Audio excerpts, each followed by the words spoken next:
আসসালামু আলাইকুম।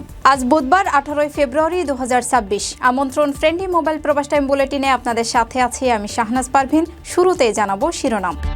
ওমানে আগামীকাল থেকে রোজা পালন শুরু, মুসল্লিরা তারাবি পড়বেন আজ। রমজানে ওমানে কর্মীদের কাজের চাপ কমানোর নির্দেশ, মানতে হবে স্বাস্থ্যবিধি।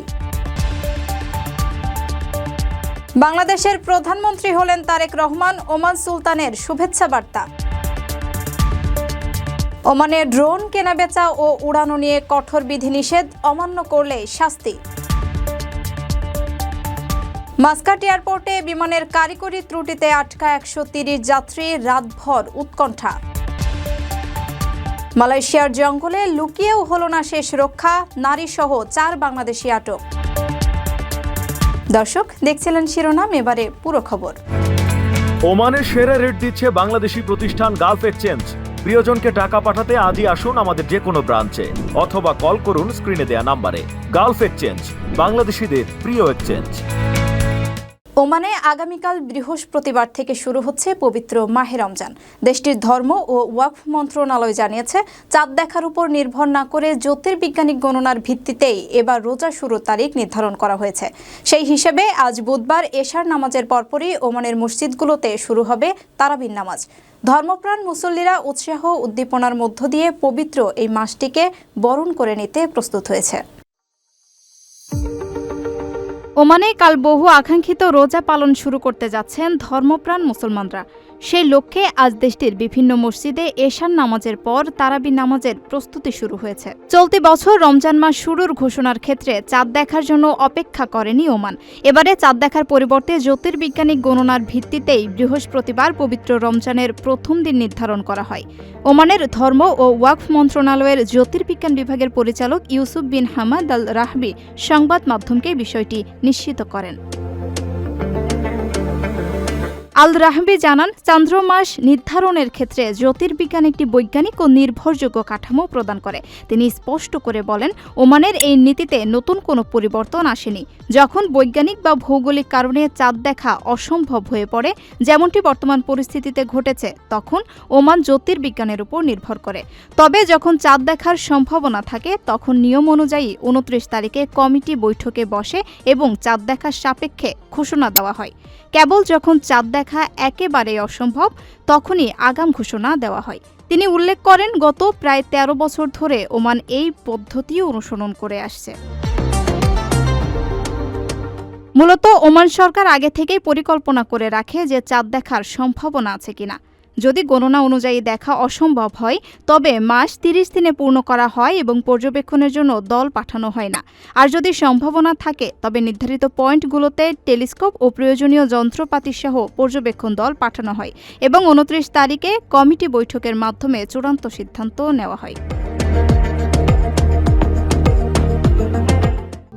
প্রবাসীদের জন্য নির্মাণ হচ্ছে দেশের প্রথম স্মার্ট সিটি, যেখানে থাকছে স্কুল, মসজিদ, হাসপাতাল, সুইমিং পুল, হেলিপ্যাড, পাঠাগার, জিম, সুপারমার্কেট, শিশু পার্ক সহ সকল নাগরিক সুবিধা।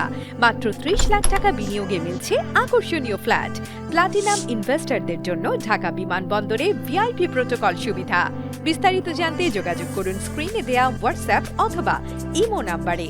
পবিত্র রমজান মাসে কর্মীদের স্বাস্থ্য সুরক্ষা ও নিরাপত্তা নিশ্চিত করতে বিশেষ নির্দেশনা জারি করেছে ওমানের শ্রম মন্ত্রণালয়।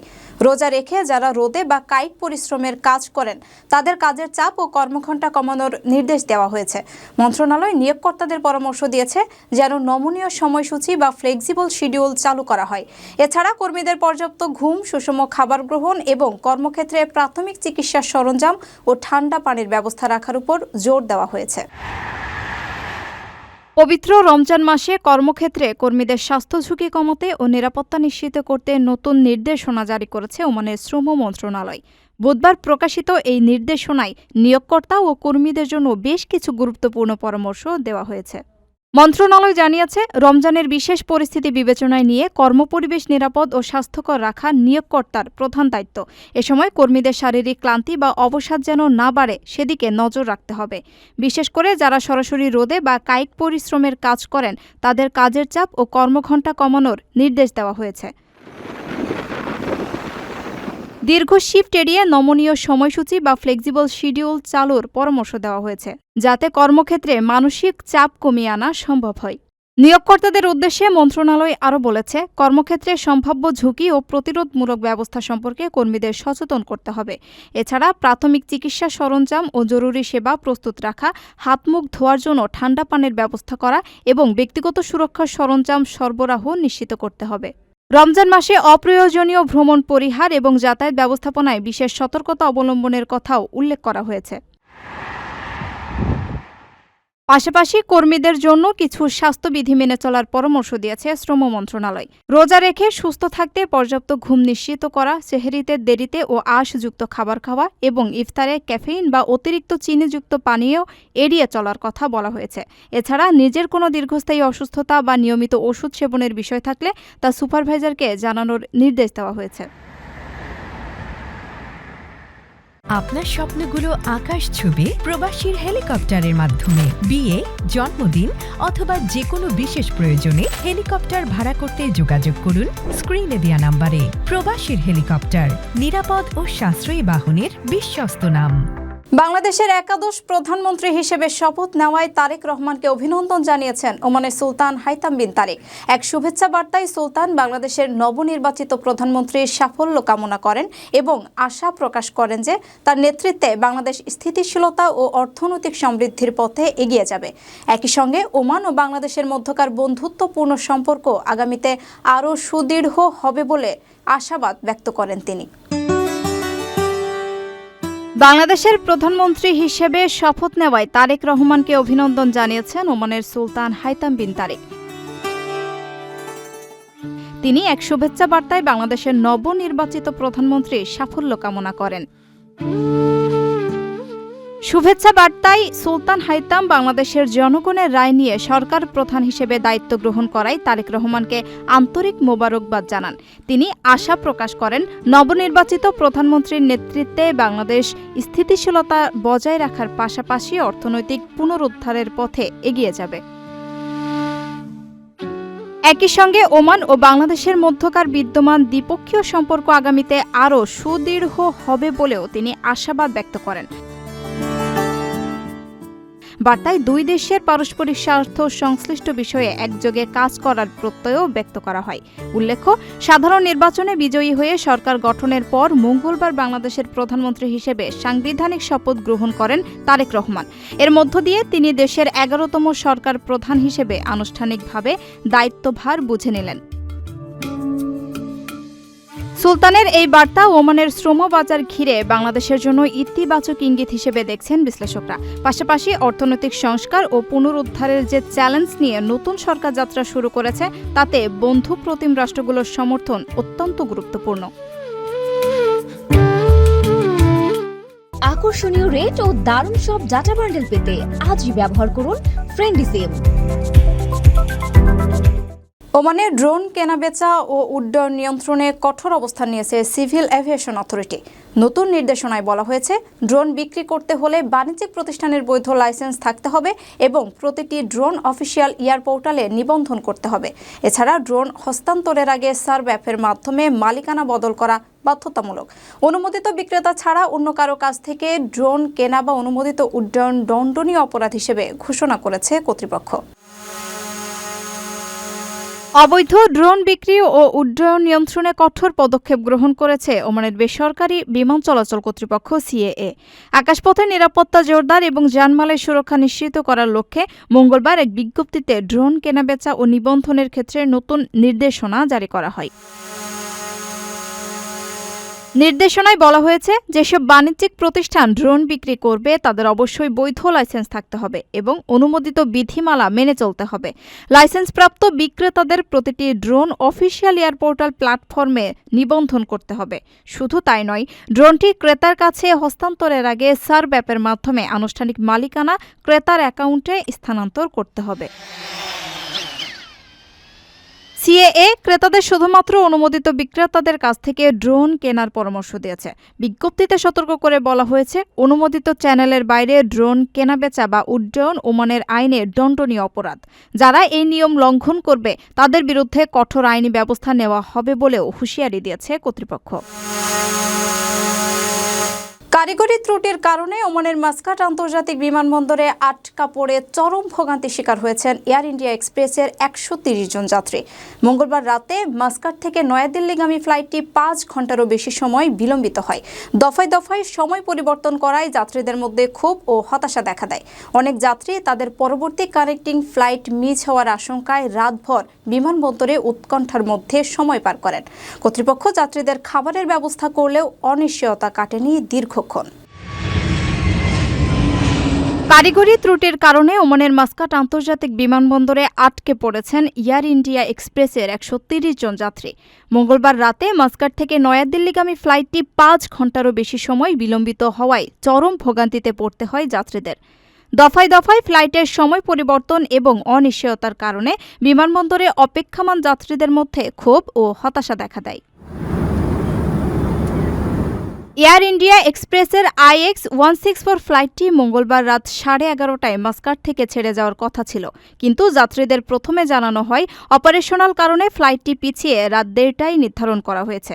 এরপর কয়েক দফায় সময় পরিবর্তন করে যথাক্রমে রাত 2:35, 3:20 এবং সর্বশেষ 3:50 ফ্লাইট ছাড়ার সময় জানানো হয়। বারবার সময় পরিবর্তনে যাত্রীদের মধ্যে বিভ্রান্তি ও অনিশ্চয়তা তৈরি হয়। পরিস্থিতি সম্পর্কে জানতে যাত্রীরা এয়ারলাইন্স কর্তৃপক্ষের কাউন্টারে ভিড় করেন। সেখানে কর্মীদের পক্ষ থেকে বিলম্বের জন্য দুঃখ প্রকাশ করে জানানো হয়, অনিবার্য কারণ ও কারিগরি ত্রুটির জন্য এই পরিস্থিতি তৈরি হয়েছে। ইমিগ্রেশন সম্পন্ন করা যাত্রীদের জন্য বিমানবন্দরের ফুড কোর্টে খাবারের ব্যবস্থা করার কথাও জানায় কর্তৃপক্ষ। তবে যাত্রীদের মূল উদ্বেগ ছিল নয়াদিল্লি থেকে তাদের পরবর্তী কানেক্টিং ফ্লাইট ধরা নিয়ে। অনেক যাত্রী অভিযোগ করেন, ফ্লাইট বিলম্বের কারণে তাদের পূর্ব নির্ধারিত কানেক্টিং ফ্লাইট মিস হতে পারে, যার ফলে বড় ধরনের আর্থিক ক্ষতির মুখে পড়বেন তারা।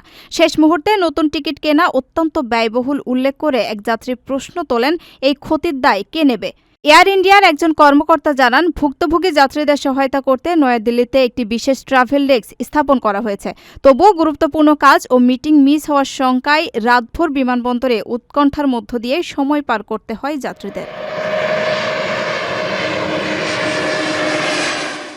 মালয়েশিয়ার পেরাক রাজ্যের গভীর জঙ্গল থেকেও শেষ রক্ষা হয়নি অবৈধ প্রবাসীদের। ঝোপঝাড়ে লুকিয়ে থেকেও পুলিশের হাতে আটক হয়েছেন 4 বাংলাদেশি সহ মোট 34 জন। তারা দালালের মাধ্যমে সাগর পথে অবৈধভাবে নিজ দেশে পালানোর অপেক্ষায় ছিলেন। আটককৃতদের মধ্যে ইন্দোনেশীয় নারী ও পুরুষও রয়েছেন। পুলিশ জানিয়েছে, বর্তমানে তাদের রিমান্ডে নিয়ে জিজ্ঞাসাবাদ করা হচ্ছে এবং মালয়েশিয়ার অভিবাসন আইনে বিচার প্রক্রিয়া শুরু হয়েছে।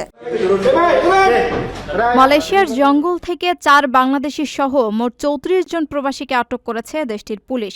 পেরাক রাজ্যের বাগানদাতুক এলাকায় পৃথক 2টি সাঁড়াশি অভিযানে তাদের আটক করা হয়। পেরাকের পুলিশ প্রধান নূর হিসাম নুরদিন ঘটনার সত্যতা নিশ্চিত করে জানান, আটকদের মধ্যে 21 জন ইন্দোনেশীয় পুরুষ, 4 জন বাংলাদেশি পুরুষ এবং 9 জন ইন্দোনেশীয় নারী রয়েছেন। তারা সমুদ্র পথে অবৈধভাবে নিজ দেশে ফেরার চেষ্টা করছিলেন। পুলিশের তথ্য মতে প্রথম অভিযানটি চালানো হয় গত শুক্রবার সন্ধ্যায় সুঙ্গাই পাউংয়ের একটি পাম বাগান সংলগ্ন ঝোপঝাড় এলাকায়। সেখান থেকেই বাংলাদেশের 4 নাগরিককে আটক করা হয়। আটকের সময় দেখা যায় তারা ব্যাগে কাপড় ও প্রয়োজনীয় সামগ্রী নিয়ে সমুদ্র পথে পাড়ি দেওয়ার অপেক্ষায় সেখানে জড়ো হয়েছিলেন। মূলত দালালের মাধ্যমে জীবনের ঝুঁকি নিয়ে তারা মালয়েশিয়া ছাড়ার পরিকল্পনা করেছিলেন। অভিবাসীদের পাশাপাশি এই পাচার চক্রের 2 মূল হোতাকেও গ্রেপ্তার করেছে পুলিশ। আটক 4 বাংলাদেশি সহ সকল অভিবাসীকে বর্তমানে ইপো ইমিগ্রেশন অফিসে রাখা হয়েছে। মালয়েশীয় ইমিগ্রেশন আইনের আওতায় আদালত তাদের 14 দিনের রিমান্ড মঞ্জুর করেছেন। দর্শক, দেখছিলেন ফ্রেন্ডলি মোবাইল প্রবাস টাইম বুলেটিন। শেষ করার আগে শিরোনামগুলো জানিয়ে দিচ্ছি আরও একবার। ওমানে আগামীকাল থেকে রোজা পালন শুরু, মুসল্লিরা তারাবি পড়বেন আজ। রমজানে ওমানে কর্মীদের কাজের চাপ কমানোর নির্দেশ, মানতে হবে স্বাস্থ্যবিধি।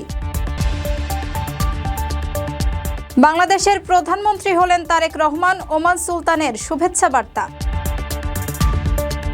ওমানে ড্রোন কেনাবেচা ও উড়ানো নিয়ে কঠোর বিধিনিষেধ, অমান্য করলে শাস্তি।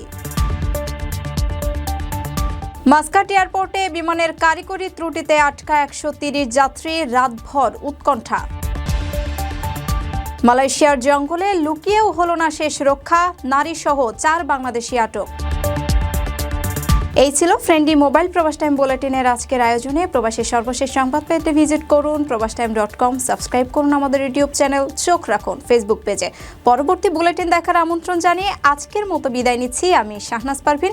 সে পর্যন্ত সবাই ভালো থাকবেন, নিরাপদে থাকবেন। আল্লাহ হাফেজ।